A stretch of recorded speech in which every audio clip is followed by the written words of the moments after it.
135. Absceso cerebral y empiema. Absceso cerebral. Definición. El absceso cerebral es una infección supurativa y focal dentro del parénquima encefálico, rodeada típicamente de una cápsula vascularizada. A menudo se utiliza el término cerebritis para describir el absceso no encapsulado. Epidemiología. El absceso cerebral bacteriano es una infección intracraneal relativamente rara, con incidencia de cerca de 0,3 a 1,3 casos por 100.000 personas al año. Entre los trastornos o situaciones predisponentes están otitis media y mastoiditis, sinusitis paranasal, infecciones piógenas del tórax u otros sitios, traumatismo cráneoencefálico penetrante o procedimientos neuroquirúrgicos e infecciones dentales. En individuos con buena respuesta inmunitaria, los patógenos más importantes incluyen especies de Streptococcus, anaerobios, aerobios y viridans, 40%, enterobacterias, especies de Proteus, Escherichia coli, especies de Klebsiella, 25%, anaerobios, por ejemplo, especies de bacteroides, especies de Fusobacterium, 30%, y estafilococos, 10%. En hospedadores con inmunodeficiencia e inmunodepresión subyacente por infección por el virus de la inmunodeficiencia humana, trasplante de órganos, cáncer o tratamiento inmunodepresor, la mayor parte de los abscesos encefálicos son causados por especies de nocardia, Toxoplasma gondii, especies de Aspergillus, especies de Cándida y Cryptococcus neoformans. En América Latina y en inmigrantes que llegan a Estados Unidos de esa región, la causa más frecuente de absceso cerebral es la neurocisticercosis por Tinea solium. En India y el Lejano Oriente, la infección por micobacterias, tuberculoma, sigue siendo una causa importante de masas patológicas focales en el sistema nervioso central. Etiología. Un absceso cerebral puede formarse por 1. Propagación directa desde un foco de infección craneal contiguo, como sinusitis paranasal, otitis media, mastoiditis o infección dental. 2. Después de un traumatismo craneal o de una intervención neuroquirúrgica. O 3. Como resultado de la diseminación hematógena desde un foco infeccioso distante. Hasta en 25% de los casos no se encuentra algún foco primario de infección, absceso cerebral criptógeno. Alrededor de un tercio de los abscesos cerebrales tiene como punto de partida otitis media y mastoiditis, a menudo con un colesteatoma acompañante. Los abscesos otógenos predominan en el lóbulo temporal, 55 a 75%, y en el cerebelo, 20 a 30%. En algunas series, hasta 90% de los abscesos en cerebelo son otógenos. Los microorganismos involucrados con mayor frecuencia son estreptococos, especies de bacteroides, pseudomonas, haemophilus y enterobacterias. Los abscesos que resultan de propagación directa de la infección desde los senos frontales, etmoidales o esfenoidales y los debidos a infecciones en piezas dentales por lo común se localizan en los lóbulos frontales. Un 10% de los abscesos cerebrales está vinculado con sinusitis paranasal, y tal relación es particularmente importante en varones jóvenes en el segundo y tercer decenios de vida. Los patógenos detectados con mayor frecuencia en abscesos cerebrales vinculados con sinusitis paranasal son estreptococos, en particular Streptococcus milleri, especies de Haemophilus, bacteroides, pseudomonas y Staphylococcus aureus. Las infecciones de piezas dentales se vinculan con cerca de 2% de abscesos encefálicos, aunque suele sugerirse que muchos abscesos criptógenos de hecho provienen de las infecciones mencionadas. Los patógenos más comunes en tales situaciones son estreptococos, estafilococos y especies de bacteroides y Fusobacterium. Los abscesos hematógenos explican casi el 25% de los abscesos cerebrales. En mayor medida, los abscesos hematógenos son múltiples, y los abscesos múltiples, 50%, a menudo tienen un origen hematógeno. Muestran predilección por el territorio de la arteria cerebral media, en los lóbulos frontal o parietal en su zona posterior. Los abscesos suelen estar situados en la unión de las sustancias gris y blanca, y con frecuencia no tienen una cápsula bien definida. Los aspectos microbiológicos de los abscesos hematógenos dependen de la infección primaria y el sitio en que está. Por ejemplo, los abscesos encefálicos que ocurren como complicación de endocarditis infecciosa por lo común son causados por Streptococcus viridans o Staphylococcus aureus. Los abscesos asociados con infecciones pulmonares piógenos, como absceso pulmonar o bronquiectasia, suelen ser causados por estreptococos, estafilococos, especies de bacteroides, especies de Fusobacterium o enterobacterias. Los abscesos que aparecen después de traumatismo cráneoencefálico penetrante o procedimientos neuroquirúrgicos a menudo los causa Staphylococcus aureus resistente a meticilina, Staphylococcus epidermidis, enterobacterias, especies de Pseudomonas y especies de Clostridium. Las enterobacterias y Pseudomonas aeruginosa son causas importantes de absceso asociado con infección urinaria. Las malformaciones congénitas del corazón que ocasionan cortocircuitos de derecha a izquierda como la tetralogía de Fayot, el conducto arterioso persistente y defectos de los tabiques interauricular e interventricular, permiten que las bacterias que viajan en la sangre esquiven el lecho capilar pulmonar y lleguen al encéfalo.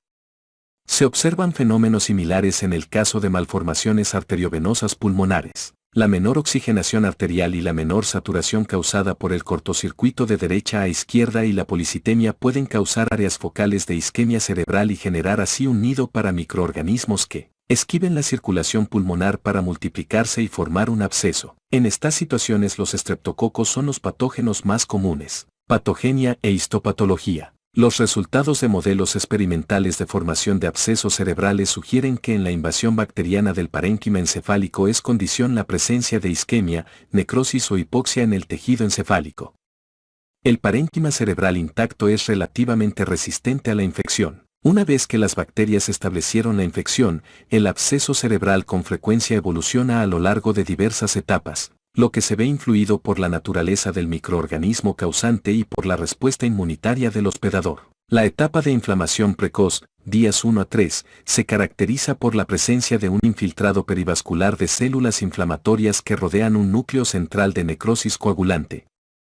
En esta etapa la lesión está rodeada por edema intenso. En la etapa de inflamación tardía, días 4 a 9, la formación de pus origina el agrandamiento del centro necrótico, que aparece rodeado de un infiltrado inflamatorio de macrófagos y fibroblastos. Se forma progresivamente una delgada cápsula de fibroblastos y de fibras reticulares, y la zona circundante de edema cerebral se diferencia más que en la etapa anterior. La tercera etapa, o de formación de la cápsula, días 10 a 13, se caracteriza por la formación de una cápsula que se produce más en el lado cortical que en el ventricular de la lesión. Esta etapa se relaciona con la aparición de una cápsula que se refuerza en anillo en las pruebas de neuroimagen. La última etapa, o de formación tardía de la cápsula, día 14 y posteriores, se define por la presencia de un centro necrótico bien formado rodeado por una densa cápsula de colágena. La zona circundante de edema cerebral ha regresado, pero por fuera de la cápsula ocurre una intensa gliosis con abundantes astrocitos reactivos. Este proceso gliótico puede contribuir a la aparición de convulsiones como secuela del absceso cerebral. Presentación clínica. De manera típica, el cuadro inicial en un absceso cerebral es el de una lesión patológica intracraneal en expansión y no el de un trastorno infeccioso. La evolución de signos y síntomas es muy variable y va de horas a semanas o incluso meses, pero la mayoría de los enfermos acude al hospital 11 a 12 días después de haber comenzado sus síntomas. En menos de la mitad de los casos se advierte la clásica tríada clínica de cefalea, fiebre y déficit neurológico focal. El síntoma más frecuente en individuos con un absceso cerebral es la cefalea, que afecta a más de 75% de ellos. A menudo se presenta como dolor sordo y constante de la mitad del cráneo o generalizado, y se torna progresivamente más intenso y refractario al tratamiento. Solo en la mitad de los pacientes hay fiebre en el momento del diagnóstico, pero su ausencia no lo invalida. Un signo inicial en 15 a 35% de los enfermos es la actividad convulsiva focal o generalizada, de inicio reciente. Parte del cuadro inicial en más de 60% de los pacientes son los déficits neurológicos focales que incluyen hemiparesia, afasia o defectos campimétricos visuales. El cuadro inicial de un absceso cerebral depende de su sitio, la naturaleza de la infección primaria, si existe, y el nivel de presión intracraneal. La hemiparesia es el signo de localización más frecuente de un absceso en el lóbulo frontal. El cuadro inicial de un absceso en el lóbulo temporal puede ser de perturbaciones del habla, disfasia o cuadrantanopsia homónima superior. El nistagmo y la ataxia son signos de abscesos cerebelosos. Los trastornos dominantes iniciales en algunos abscesos y en particular los del cerebelo pueden ser algunas manifestaciones de hipertensión intracraneal como papiledema, náusea y vómito, y somnolencia o confusión. No ocurre meningismo, salvo que se haya roto el absceso y su material pase al ventrículo o la infección haya abarcado el espacio subaracnoideo. Diagnóstico. El diagnóstico se hace con datos de estudios de neuroimagen. La imagen por resonancia magnética, figura 135.1, es mejor que la tomografía computarizada tanto para demostrar la presencia de abscesos en etapas incipientes, cerebritis, como para detectar los que se sitúan en la fosa posterior. La cerebritis aparece en la resonancia como un área de señal de baja intensidad en las imágenes ponderadas en T1, con reforzamiento irregular después de la administración de gadolínio y como un área de intensidad de señal incrementada en las imágenes ponderadas en T2. La cerebritis a menudo no se visualiza en la tomografía, pero cuando se observa aparece como un área de hipodensidad. En una tomografía reforzada con medio de contraste, un absceso cerebral maduro aparece como un área focal de hipodensidad rodeada por un reforzamiento anular con edema circundante, hipodensidad. En una resonancia ponderada en T1 con reforzamiento con medio de contraste, los abscesos cerebrales maduros tienen una cápsula rodeada por un centro hipodenso y por un área de edema con hipodensidad. En la resonancia ponderada en T2 hay un área central de gran intensidad de push rodeada por una cápsula de menor intensidad, bien definida, rodeada a su vez por un área hiperintensa de edema. Es importante identificar que el aspecto en la tomografía y la resonancia, en particular de la cápsula, puede alterarse mediante tratamiento con glucocorticoides. La diferenciación entre un absceso cerebral y otras lesiones focales del sistema nervioso central, como los tumores primarios o metastásicos, se puede facilitar mediante secuencias de imágenes ponderadas por difusión en que los abscesos encefálicos suelen mostrar una señal debido a la difusión restringida de la cavidad del absceso con la señal baja correspondiente. En las imágenes de coeficiente de difusión aparente, el diagnóstico del agente causativo por métodos microbiológicos se hace con mayor certeza por tinción de Gram y cultivo del material del absceso obtenido por aspiración con aguja estereotáctica guiada por tomografía. Deben solicitarse cultivos tanto para bacterias aerobias y anaerobias como para micobacterias y hongos. Incluso 10% de los pacientes también tendrá positividad en cultivos de sangre. La punción lumbar no debe realizarse en quienes se ha confirmado la sospecha de infecciones intracraneales focales como abscesos o empiema. El análisis del líquido cefalorraquídeo no aporta dato útil alguno para el diagnóstico o el tratamiento, y la punción lumbar incrementa el riesgo de hernia. Estudios adicionales de laboratorio pueden generar información que oriente el diagnóstico de abscesos encefálicos en individuos con una masa patológica en el sistema nervioso central. Alrededor de 50% de los pacientes tiene leucocitosis en sangre periférica, 60%, mayor velocidad de eritrosedimentación y 80%, un nivel mayor de proteína C reactiva. Los hemocultivos son positivos en cerca del 10% de los casos, pero pueden ser positivos en más del 85% de los pacientes con abscesos por listeria. Diagnóstico diferencial. Los cuadros anormales que a veces causan cefalea, fiebre, signos neurológicos focales y actividad convulsiva incluyen absceso cerebral, empiema subdural, meningitis bacteriana y meningoencefalitis viral, trombosis del seno longitudinal superior y encefalomielitis diseminada aguda. De no haber fiebre, la entidad patológica con la cual hay que hacer el diagnóstico diferencial son tumores encefálicos primarios o metástasis al cerebro. Con menor frecuencia, el infarto o el hematoma cerebral puede producir una resonancia o tomografía que se asemeja a la del absceso cerebral. Tratamiento. Absceso cerebral. La terapéutica óptima comprende una combinación de antibióticos parenterales en dosis altas y drenaje neuroquirúrgico. Las medidas empíricas para tratar un absceso cerebral producido por microorganismos de la comunidad en una persona inmunocompetente comprenden de manera típica alguna cefalosporina de tercera o cuarta generación, como cefotaxima o ceftriaxona, y metronidazol. El cuadro 133.1 incluye las dosis de antibióticos. En individuos con traumatismo craneoencefálico penetrante o en quienes se han realizado en fecha reciente métodos neuroquirúrgicos, el tratamiento debe incluir la ceftazidima como cefalosporina de tercera generación, para ampliar la protección contra especies de pseudomonas, y vancomicina para proteger contra estafilococos. La combinación de meropenem y vancomicina también brinda protección satisfactoria en las situaciones mencionadas. La aspiración y el drenaje del absceso bajo guía estereotáctica son útiles tanto con fines diagnósticos como terapéuticos.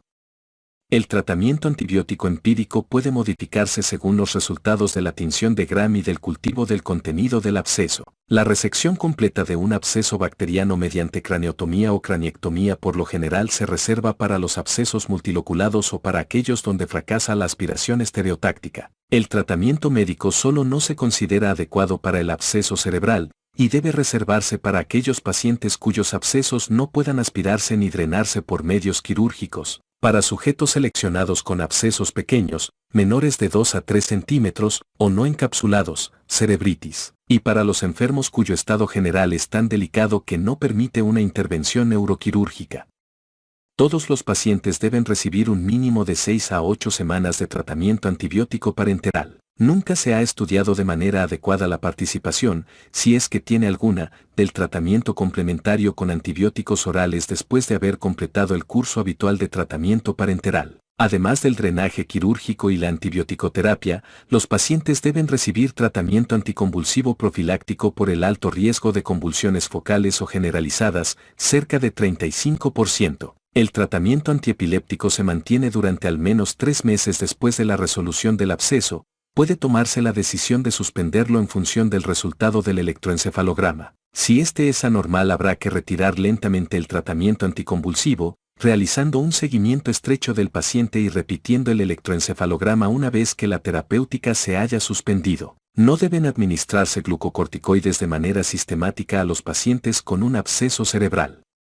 El tratamiento con dexametasona intravenosa, 10 miligramos cada 6 horas, suele reservarse para individuos que tienen un edema considerable en torno al absceso, con efecto de masa y aumento de la presión intracraneal. Para evitar alguna demora del proceso natural de encapsulamiento del absceso hay que iniciar, en cuanto sea posible, la retirada escalonada de la dexametasona. Para documentar la resolución del absceso deben realizarse tomografía o resonancias seriales, con frecuencia mensual o bimestral.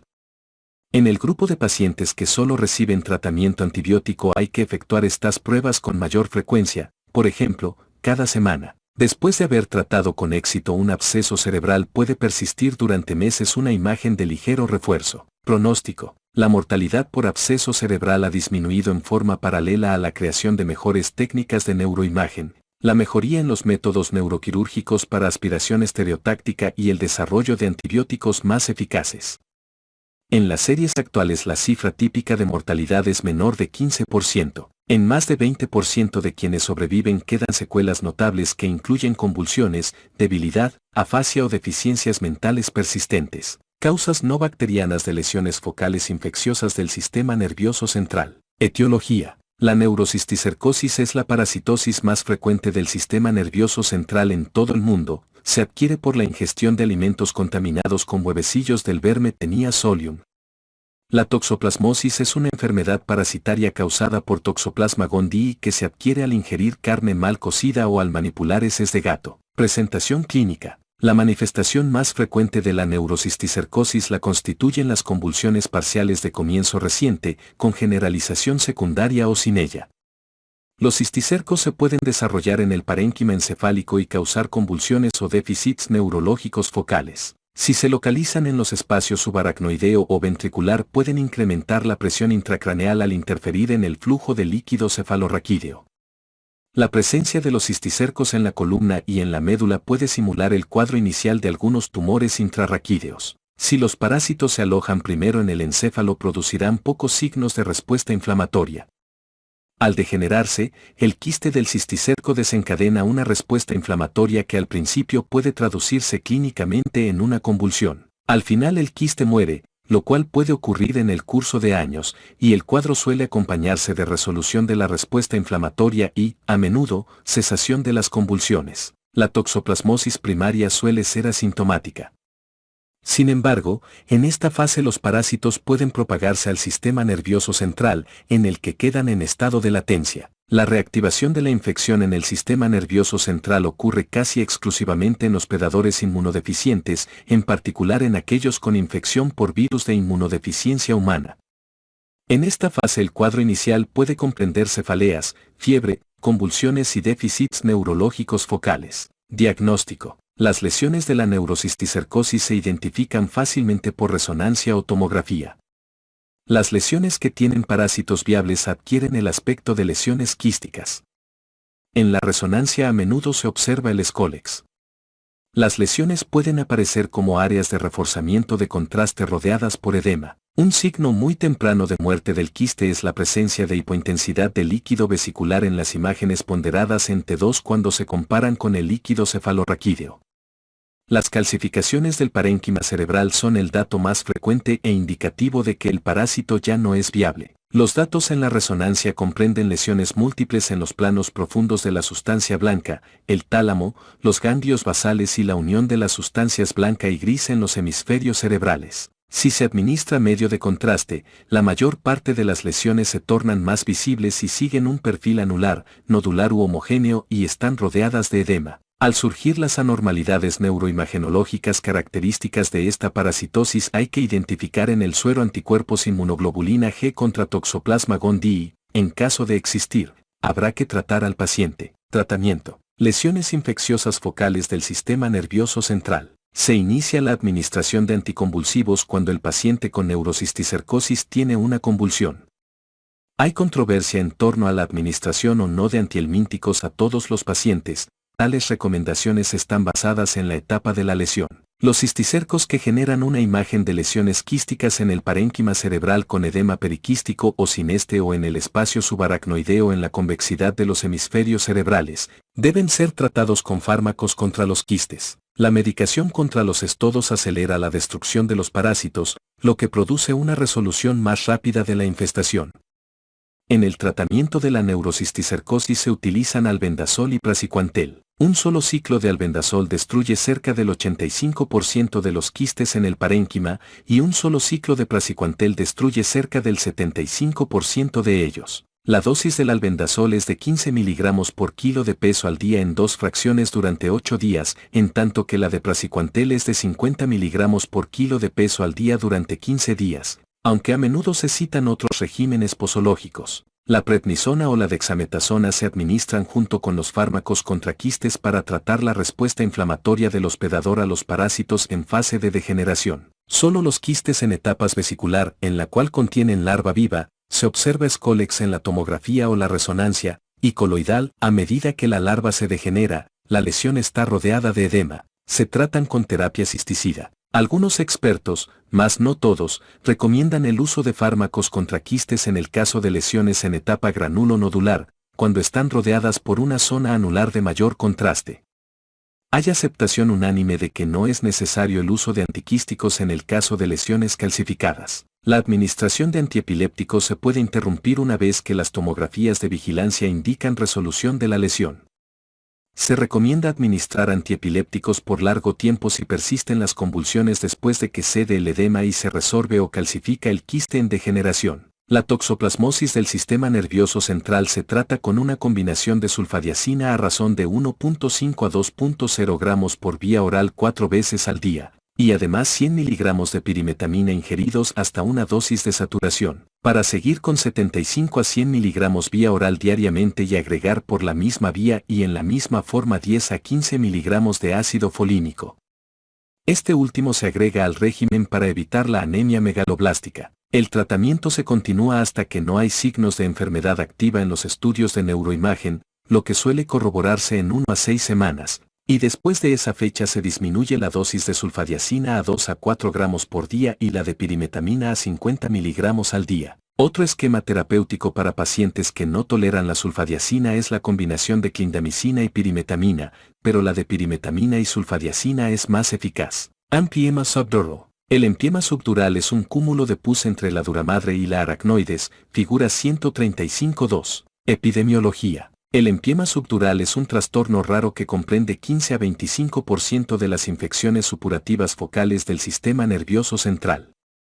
La sinusitis es el cuadro predisponente más común, suele afectar los senos frontales solos o combinados con los senos etmoidales y maxilares superiores. El empiema que acompaña a la sinusitis ataca en forma predominante a varones jóvenes, lo cual se traduce en diferencias propias de cada sexo en la anatomía y el desarrollo de los senos paranasales. Se ha sugerido que el empiema subdural puede complicar 1 a 2% de los casos de sinusitis frontal y ser lo suficientemente grave para obligar a la hospitalización. Como consecuencia de este factor epidemiológico se observa que el empiema subdural tiene predilección de alrededor de 3 varones por una mujer, y 70% de los casos aparece en el segundo y el tercer decenios de la vida.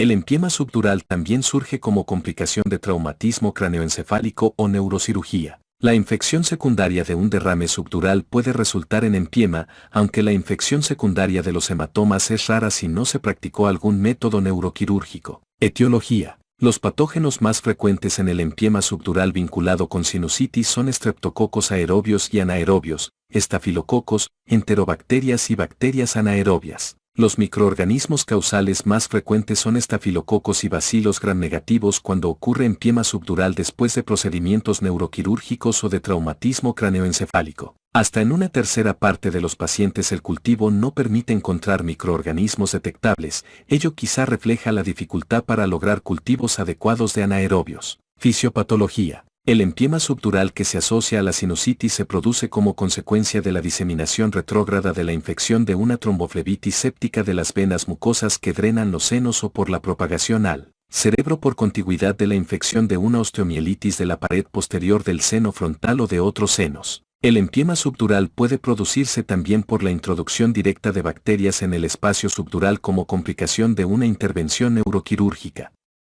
La evolución del empiema subdural puede ser muy rápida porque el espacio subdural es un amplio compartimiento que ofrece pocas barreras mecánicas a la propagación de la infección. En los pacientes con empiema subdural asociado a sinusitis, la supuración comienza de forma característica en la parte superior y anterior de uno de los hemisferios cerebrales, para extenderse luego en sentido posterior. El empiema subdural a menudo se asocia con otras infecciones intracraneales, como empiema epidural, 40%, tromboflebitis cortical, 35%, y cerebritis o absceso intracraneal, más del 25%. El infarto cortical venoso produce necrosis de la corteza cerebral y de la sustancia blanca subyacentes, originando déficits neurológicos focales y convulsiones, véase más adelante. Presentación clínica. El cuadro inicial típico de empiema subdural incluye fiebre y cefalea cada vez más intensa.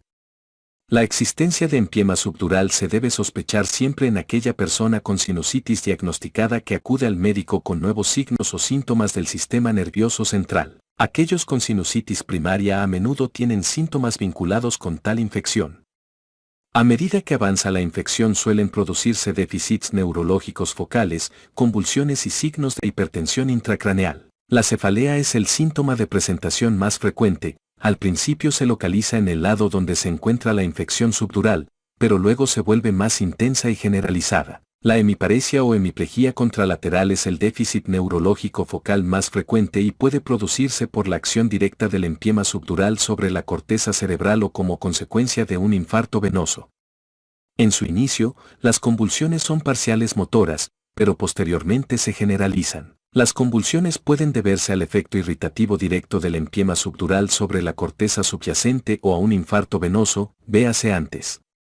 Si el empiema subdural no se trata, el efecto de masa cada vez mayor y el aumento de la presión intracraneal provocan pérdida progresiva del conocimiento, que finalmente conduce al coma. Diagnóstico. La resonancia, figura 135.3, supera a la tomografía para identificar el empiema subdural y cualquier otra infección intracraneal asociada. La administración de gadolinio facilita el diagnóstico al reforzar el anillo del empiema y diferenciar el empiema respecto del parénquima cerebral subyacente. La resonancia craneal es también muy útil para identificar sinusitis, otras infecciones focales del sistema nervioso central, infartos venosos corticales, edema cerebral y cerebritis. En la tomografía se puede observar una lesión hipodensa semilunar sobre uno o ambos hemisferios o en la cisura interhemisférica. A menudo la magnitud del efecto de masa en expansión, identificado por desplazamiento de estructuras desde la línea media, compresión ventricular y borramiento de surcos, no guarda proporción con el volumen de la masa del empiema subdural. Es mejor no estudiar el líquido cefalorraquídeo en individuos en quienes se ha confirmado o se sospecha empiema subdural, porque no aporta datos útiles y su extracción se acompaña del peligro de hernia encefálica. Diagnóstico diferencial. El diagnóstico diferencial de la combinación de cefalea, fiebre, signos neurológicos focales y actividad convulsiva que evoluciona con rapidez hasta alteración del nivel de conocimiento comprende algunas entidades como hematoma subdural, meningitis bacteriana, encefalitis viral, absceso cerebral, trombosis del seno longitudinal superior y encefalomielitis diseminada aguda. Pocas veces se detecta rigidez de la nuca en caso de absceso cerebral y empiema epidural, y si aparece, Sugerirá la posibilidad de empiema subdural cuando se acompaña de signos neurológicos focales significativos y fiebre. Las personas con meningitis bacteriana también tienen rigidez de la nuca, pero típicamente no muestran déficits focales de la intensidad observada en el empiema subdural. Tratamiento. Empiema subdural. El empiema subdural es una urgencia médica.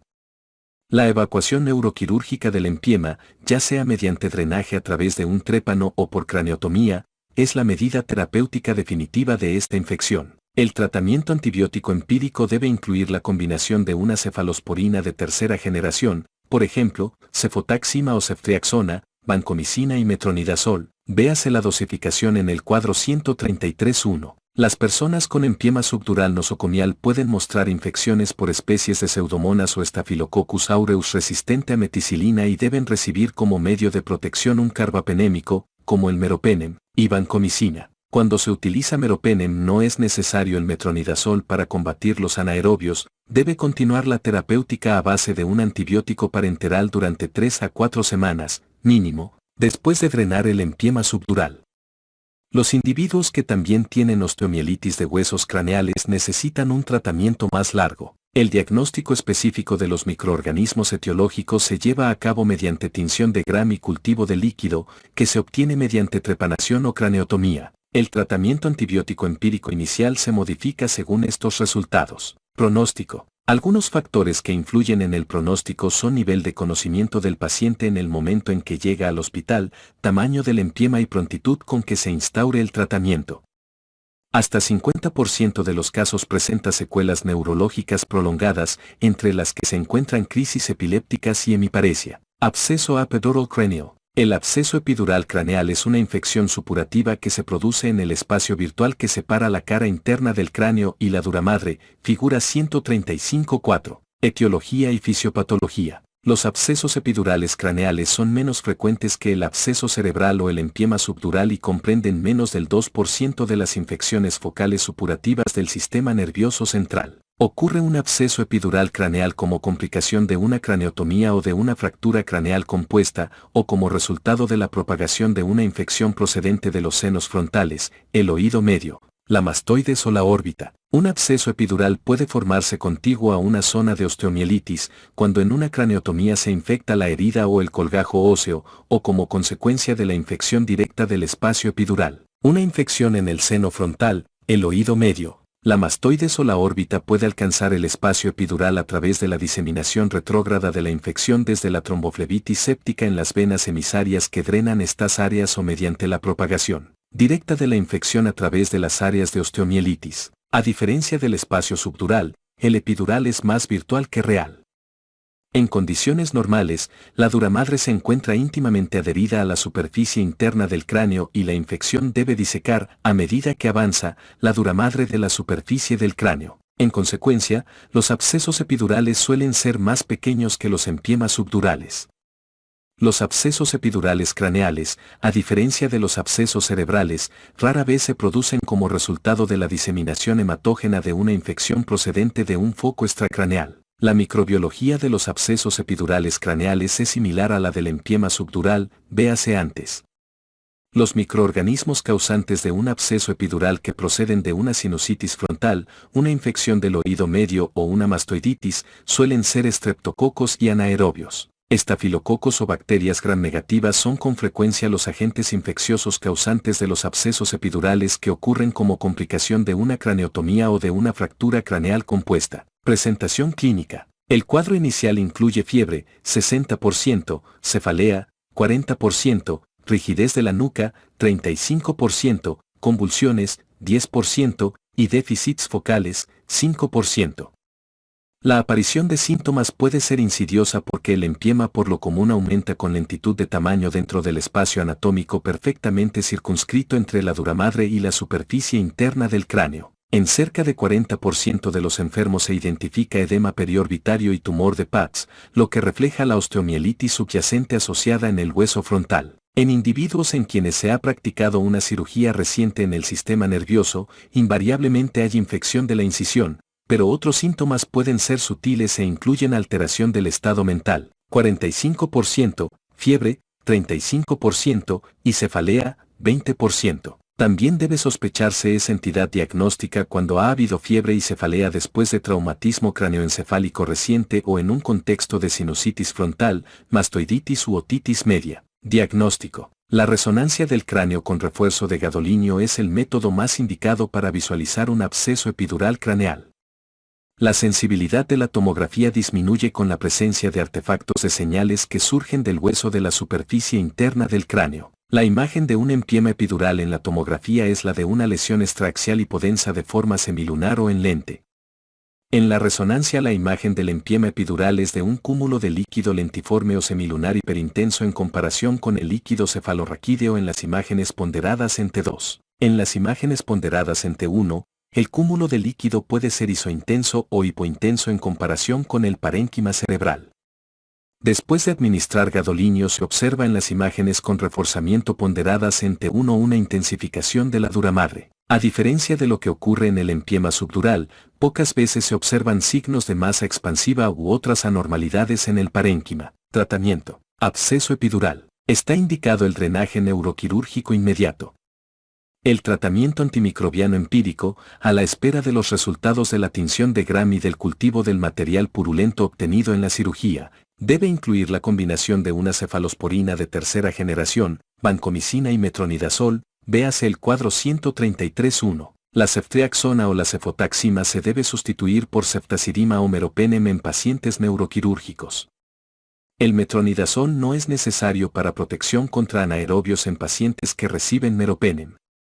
Si se ha identificado el microorganismo debe modificarse, con base en los cultivos, la terapia antimicrobiana. Se continúa el uso de antibióticos durante 3 semanas, como mínimo, después del drenaje operatorio. Los pacientes con osteomielitis asociada quizá requieran terapia adicional. Pronóstico. La mortalidad en las series modernas es menor del 5% y en la mayoría de quienes sobreviven la norma es la recuperación total. Tromboflebitis supurativa. Definición. La tromboflebitis supurativa intracraneal es la trombosis séptica de venas y senos de la corteza encefálica. Puede aparecer como complicación de meningitis bacteriana, de empiema subdural, de absceso epidural o de infección de piel de la cara, senos paranasales, oído medio o mastoides. Anatomía y fisiopatología. Las venas cerebrales y los senos venosos no tienen válvulas, por tanto, la sangre que contienen puede circular en ambos sentidos. El seno longitudinal superior es el seno venoso más grande, figura 135.5. Recibe sangre de las venas cerebrales frontales, parietales y occipitales superiores, y de las venas diploicas, que se comunican con las venas meníngeas. La meningitis bacteriana es un factor predisponente común de la trombosis séptica del seno longitudinal superior. Las venas diploicas, que drenan en el seno longitudinal superior, proporcionan una vía de diseminación de la infección desde las meninges, sobre todo en los casos en que existe un exudado purulento cerca del seno longitudinal superior. Las infecciones también pueden propagarse al seno longitudinal superior desde un empiema subdural o un absceso epidural próximo. Contribuyen asimismo a que se produzca una trombosis de un seno venoso cerebral, la deshidratación por vómito, los estados de hipercoagulabilidad y alteraciones inmunitarias, como la presencia de anticuerpos antifosfolipídicos circulantes. La trombosis puede extenderse desde un seno a otro, y es frecuente que en las necropsias se encuentren trombos de diferentes edades histológicas en varios senos. La trombosis del seno longitudinal superior suele asociarse con trombosis de las venas corticales superiores y con pequeñas hemorragias parenquimatosas. El seno longitudinal superior drena en los senos laterales, figura 135.5. Los senos laterales también reciben drenaje venoso de las pequeñas venas procedentes del oído medio y de las celdas mastoideas. El seno lateral se convierte en el seno sigmoide antes de drenar en la vena yugular interna. La trombosis aséptica del seno lateral sigmoide puede representar la complicación de una otitis o una mastoiditis aguda o crónica. La infección se propaga desde el aire de las celdas mastoideas hasta el seno lateral a través de las venas emisarias o mediante invasión directa. Los senos cavernosos se sitúan en la base del cráneo, muy por debajo del seno longitudinal superior. Los senos cavernosos reciben sangre de las venas faciales a través de las venas oftálmicas superior e inferior. Las bacterias que pudieran encontrarse en las venas faciales penetran al seno cavernoso a través de dichas venas. Las bacterias de los senos esfenoidales y etmoidales pueden propagarse al seno cavernoso a través de las pequeñas venas emisarias. Los senos esfenoidales y etmoidales son los focos primarios de infección que con mayor frecuencia provocan trombosis séptica del seno cavernoso. Manifestaciones clínicas. La trombosis séptica del seno longitudinal superior se manifiesta por cefalea, náusea y vómito, confusión y convulsiones parciales o generalizadas, quizá progrese con rapidez a estupor y coma. Suele ocurrir pérdida de fuerza en las extremidades inferiores con signo de Babinski bilateral o hemiparesia. Cuando la trombosis del seno longitudinal superior surge como complicación de una meningitis bacteriana, puede haber rigidez de la nuca y signos de Kernig y Brudzinski. A través del seno cavernoso pasan el nervio motor ocular común, el nervio patético, el nervio motor ocular externo, las ramas oftálmica y maxilar del nervio trigémino y la arteria carótida interna. Véase figura 433-4.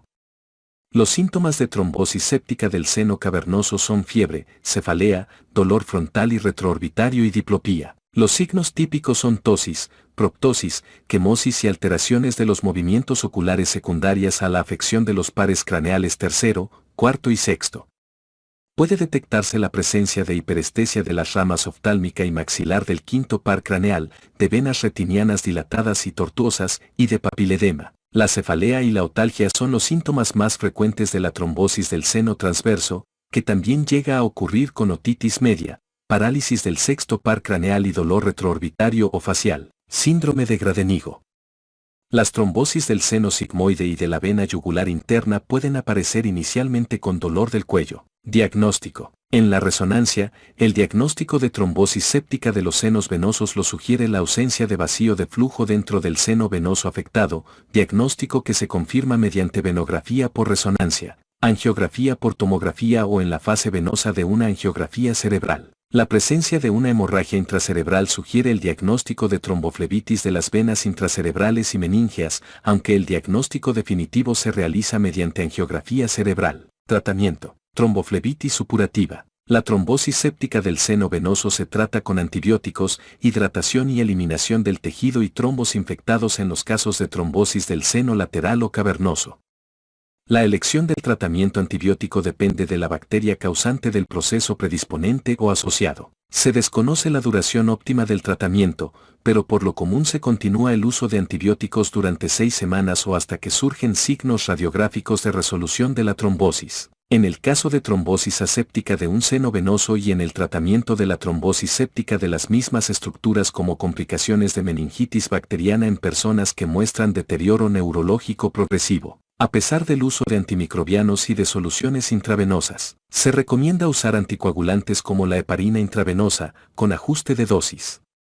La presencia de pequeñas hemorragias intracerebrales por tromboflebitis séptica no constituye una contraindicación absoluta para el tratamiento con heparina. Se han señalado buenos resultados en el tratamiento de la trombosis aséptica de senos venosos con trombectomía operatoria, administración de urosinasa dirigida por catéter y con una combinación del activador de plasminógeno hístico en el interior del trombo y heparina intravenosa, pero no han surgido suficientes datos para recomendar las modalidades anteriores en caso de trombosis séptica de senos venosos.